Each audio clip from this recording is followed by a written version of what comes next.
Ei, você aí, já imaginou ter um robô que vende pra você na internet 24 horas por dia, 7 dias por semana e que gera de 100 a 500 reais em comissões diárias? Você pode parar de imaginar agora mesmo, porque esse robô existe e pode trabalhar pra você também. Não importa se você não tem experiência com internet ou marketing, se você não sabe onde achar seus clientes ou se você não tem nenhum produto para vender. Pare de se preocupar agora mesmo. Você vai aprender a criar um robô que faz isso de forma automática. Tudo o que você precisa fazer é configurar apenas uma vez e depois disso ele vai estar vendendo para você todos os dias. Seu computador se tornará uma máquina de dinheiro, como um caixa eletrônico 24 horas.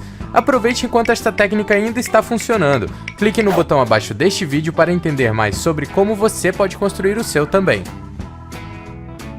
O Palmeiras tem. Você fazia uma conjunção de coisas ali que você não conseguia ver por onde ia dar errado, né? Mas e deu. A gente estava focando. Essa é uma bela lição. A gente estava focando no Palmeiras e não olhando as outras equipes que, como o caso, o que o Flamengo recuperou, né, nessas últimas 8 rodadas é meio fora não é muito parâmetro. Tempo teve uma queda vertiginosa do Palmeiras que a gente não estava esperando. Não, né? Sem dúvida. Mas mesmo assim o Palmeiras volta a figurar como segundo colocado do Campeonato Brasileiro. Também não é uma queda que tira totalmente o Palmeiras, por exemplo, da briga. Não, continua. Embora a gente, claro... 3 pontos pro Flamengo. Depois da perda da invencibilidade, tenha sido uma queda até de desempenho impressionante, ainda assim o Palmeiras está na briga ainda. É porque tem um confronto direto também, né? E tem uma outra questão. Ano passado muito se falava do São Paulo de ter um time extremamente encaixado. Mas o São Paulo não tinha opções no elenco. O Flamengo tem opções no elenco, mas o Flamengo tem um time titular tão bom, tá jogando tão bem. Questão do desempenho, né, Júnior? Tá com um desempenho tão bom que se o Felipe Luiz, Gerson, Rafinha, o próprio Rodrigo Caio saem, a reposição que o Flamengo tem não é à altura desses titulares. Já o Palmeiras tem um time titular com menos nomes de destaque, mas tem um elenco mais nivelado. Agora, no segundo turno, vão ser 19 jogos em 11 semanas. É muito jogo. Então, você não vai ter mais tempo para treinar, para colocar alguma coisa nos times. Isso é curioso, né, Léo? Porque tem muita gente pensando no acréscimo de jogos que a Libertadores traz. Para um time brasileiro ser campeão, tanto o Flamengo como o Grêmio, precisa passar por 3 jogos. Né? Faz os 2 da semifinal e 1 na final. Dia 2 de novembro, dia 23 e depois a final. Quer dizer, você está espaçado, você não tem jogo no meio do Campeonato Brasileiro. É outubro, né? Os jogos da semifinal em outubro, 23 de novembro é a final. Tudo bem, a Libertadores pode não causar esse impacto todo. Só que o brasileiro causa impacto. Exato. Vai começar uma sequência de jogos quarta e domingo no próprio Campeonato Brasileiro. Lógico que é para todo mundo joga quarta e domingo, mas fica um campeonato mais difícil de administrar a partir de agora. Você não tem 2 campeonatos, né? É o mesmo campeonato que te obriga a jogar de 3 em 3 dias. Mesmo campeonato com... Mas tem essa diferença. Agora, a vantagem é que assim, não faz disputar. aquela separação, é para todo mundo. E vale lembrar que todos os campeões, né, Corinthians e Palmeiras estão se revezando aí como campeões nos últimos 4 anos. Todos eles tiveram uma queda de desempenho no segundo turno.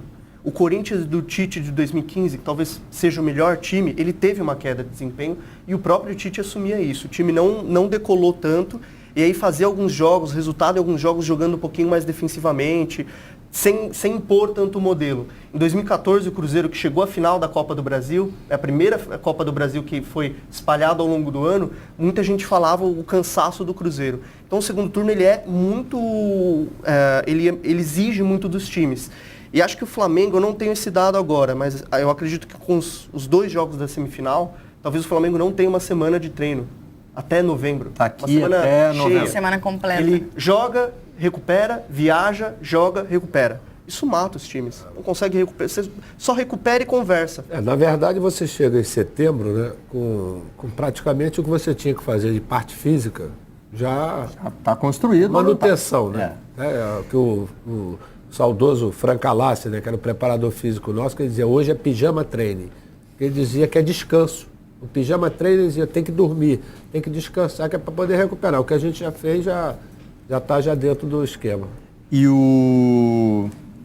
a questão do elenco do Palmeiras volta quando a gente olha para o fim daquela tabela, né? O Palmeiras é o time de pior desempenho no primeiro turno a ter se tornado campeão. Pior desempenho, assim, entre os que terminaram líderes, né? O Palmeiras tinha 36 pontos no ano passado. Ele foi campeão com o melhor segundo turno da história dos pontos corridos. E talvez seja onde conta mais, né? E aí entra a questão do elenco. Para você dar essa arrancada, né, com o campeonato quarto e domingo, com aquela... E o Palmeiras no ano passado, vamos lembrar, foi semifinalista de Libertadores e semifinalista de Copa do Brasil. Ele foi chegando longe em tudo que ele disputou. Mas agora é que a gente vai ver no campeonato quem tem elenco de fato para brigar pelo título, né? Acho que esse segundo turno mostra muito isso. Como quem diz na esquina, quem tem mais garrafa vazia para vender. Mais garrafa vazia para vender é uma expressão sensacional. Quem usava muito era Juarez Soares. Ele falava isso. Agora nós vamos ver quem tem garrafa vazia para vender. Bom, o Daniel Alves, a gente já mostrou ali, fazendo aquela crítica do não entreguem o título para o Flamengo, mas é difícil conter a euforia de uma torcida desse tamanho, né?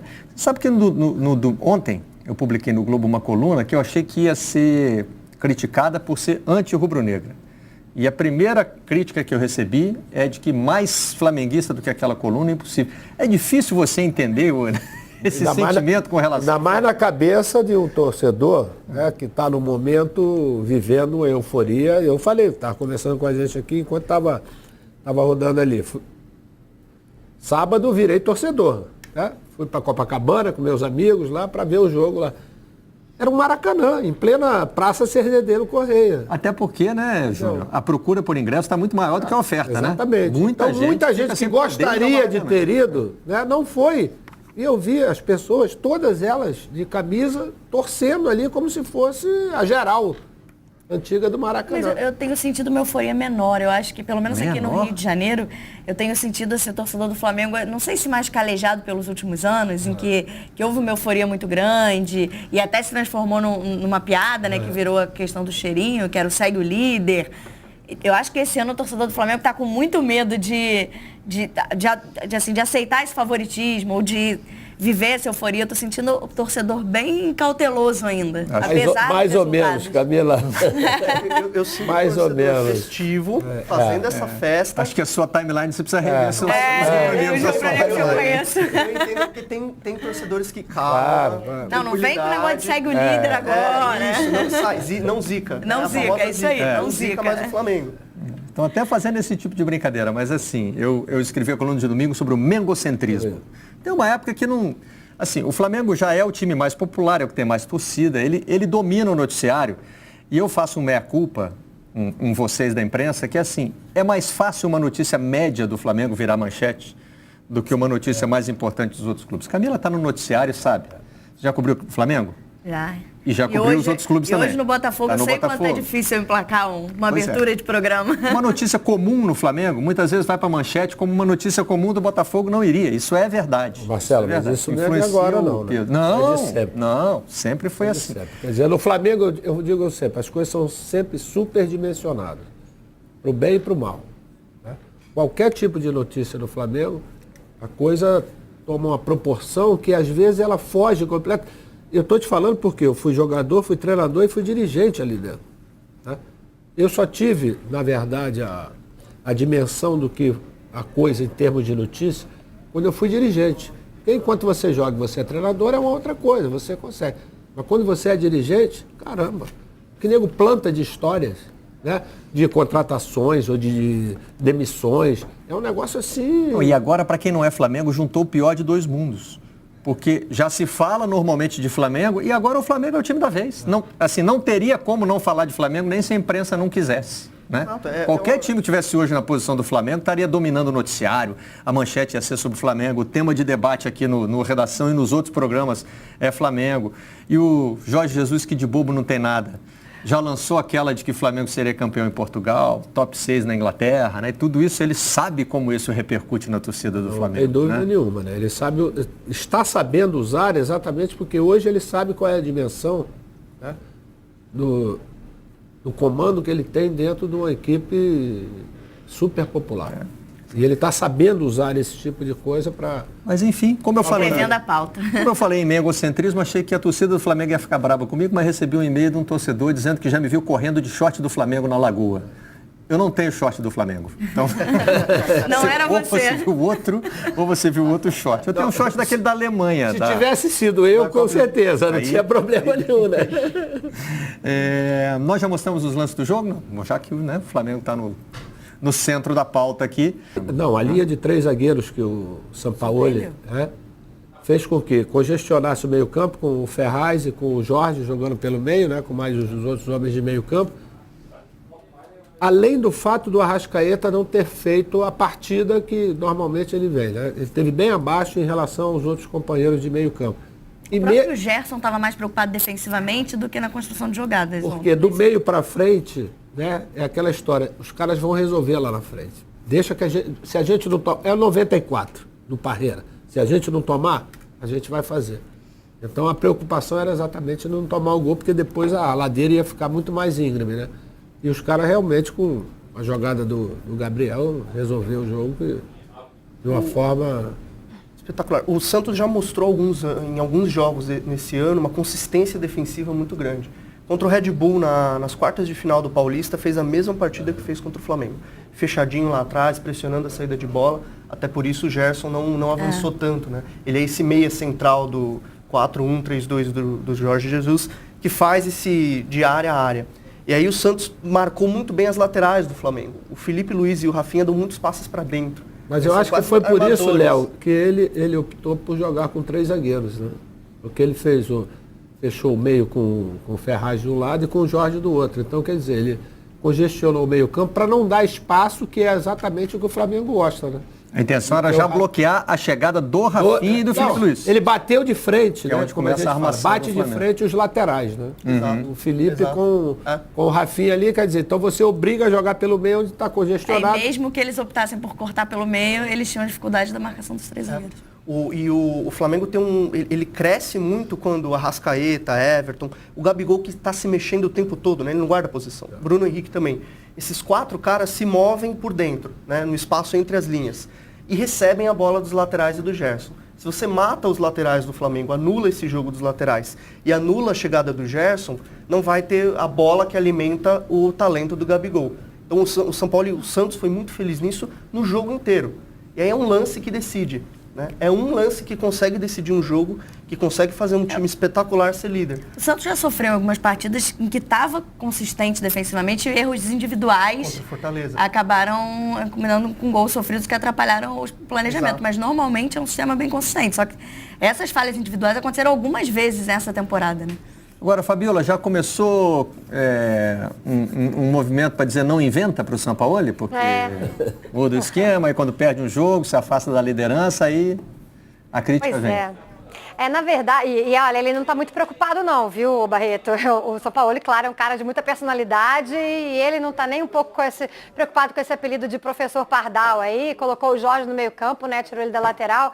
Agora, por incrível que pareça, pode parecer uma incoerência, mas hoje, se eu fosse santista, eu estaria mais otimista com a equipe do que eu estava na sexta-feira. Apesar de ter perdido o jogo, eu acho que o Santos foi muito inteligente na partida contra um Flamengo, líder, fortíssimo, com o Maracanã lotado. Apesar o Maestro já falou, né, dos 3 zagueiros e o Alisson ali na frente, me surpreendeu muito, mas isso mostra que o treinador do Santos, ele é muito inteligente, ele realmente monta um esquema para cada jogo. Você imaginar um Santos, né, preocupado com a defesa, não faz muito sentido perto do que curte e gosta do futebol o Sampaoli, mas ele sabia que ele precisava fazer isso no Maracanã contra o Flamengo. E foi um Santos muito bem, eu achei que o Santos jogou bem a partida e enfrentou, principalmente no primeiro tempo, o Flamengo de igual para igual. Então, apesar de não ter um elenco muito recheado, como Flamengo e Palmeiras, o Sampaoli não tem as peças que Flamengo e Palmeiras têm à disposição, mas tem um treinador muito inteligente e eu acho que hoje o santista pode ficar mais otimista do que estava na semana passada. Pessoal, há 6 anos atrás eu ganhava mais ou menos R$1.000 por mês trabalhando no emprego tradicional. Hoje eu consigo faturar mais R$100.000 por mês trabalhando em casa e pela internet. Mas como que eu faço isso? Eu criei um robô no Facebook que faz vendas para mim todos os dias praticamente no piloto automático. Você precisa configurar ele apenas uma vez e depois ele faz tudo sozinho para você. Você quer aprender como que você também pode ter o seu robô? Então clica no link na descrição desse vídeo que eu vou te ensinar exatamente como que você vai fazer isso.